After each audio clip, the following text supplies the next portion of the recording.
केंद्र सरकार की उड़ान योजना उड़े देश का आम नागरिक योजना में शामिल बिहार का इकलौता सबैया एयरपोर्ट की जमीन का सर्वे कार्य रक्षा मंत्रालय ने लगभग पूरा कर दिया है।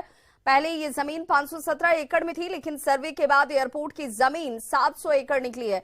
जिला प्रशासन अब एयरपोर्ट की जमीन को चारों तरफ से बाउंड्री कराएगी। इसके बाद नागर विमान मंत्रालय की ओर से एयरलाइंस कंपनियों की बोली की प्रक्रिया की शुरुआत होगी। सबैया एयरपोर्ट के चालू होने की उम्मीद पर इलाके के लोगों में खुशी का माहौल है।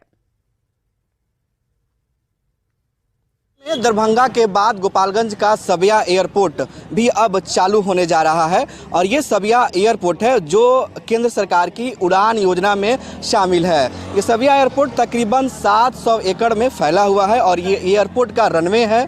और आप तस्वीरों में देखिए, ये रनवे है एयरपोर्ट का। उस वक्त ये रनवे बना हुआ था जब द्वितीय विश्व युद्ध हुआ था और ये द्वितीय विश्व युद्ध के दौरान ही ये एयरपोर्ट का निर्माण हुआ था। और अब जो है केंद्र सरकार ने इस एयरपोर्ट को उड़ान योजना में शामिल किया है। गोपालगंज के जेडीयू सांसद और जेडीयू के राष्ट्रीय जो कोषाध्यक्ष है, उन्होंने इस पूरे मामले में लोकसभा में उठाया था और हाल ही में केंद्रीय रक्षा मंत्री और केंद्रीय उड़ान मंत्री से भी मुलाकात कर इस एयरपोर्ट की डेवलपमेंट के लिए उन्होंने मांग की थी। इसके बाद केंद्र सरकार ने उड़ान योजना में शामिल किया।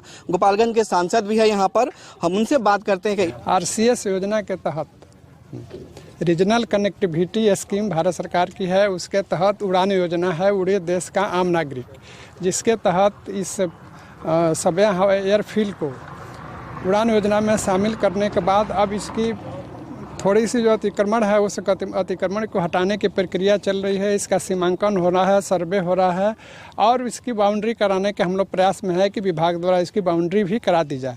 बाउंड्री हो जाने के बाद फिर एयरलाइंस के लिए बीडिंग होगी। हालांकि 3 बार बीडिंग हो चुकी है, लेकिन इसकी स्थिति देख के किसी ने एयरलाइंस ने नहीं डाला। लेकिन अब जब ये सीमांकन और बाउंड्री का काम हो जाएगा, फिर एयरलाइंस आके देखेंगी, वो बीडिंग करेंगी। जैसे बीडिंग कर देगी भारत सरकार उसको नागर विमान मंत्रालय काम लगाना शुरू कर देगा। कितने परिवारों को एसडीओ साहब चिन्हित किया गया जो अतिक्रमण किए हैं?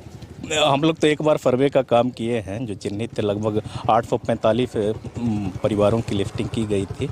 तो उनका देखा भी जा रहा है कि चूँकि आसपास के गांव के हैं या बाहर के हैं, तो चिन्हित करके उनको विस्थापित करने का भी काम किया जाएगा। कब तक ये अतिक्रमण हटाने का पूरा? अतिक्रमण का प्रक्रिया हम लोग शुरू कर दिए हैं। तो एक निश्चित अवधि तो बता पाना संभव नहीं होगा, लेकिन हम लोग प्रयासरत हैं और स्टार्ट करके फिर सर का भी इंस्ट्रक्शन है, डीएम सर का भी इंस्ट्रक्शन है। लोकसभा में बार बार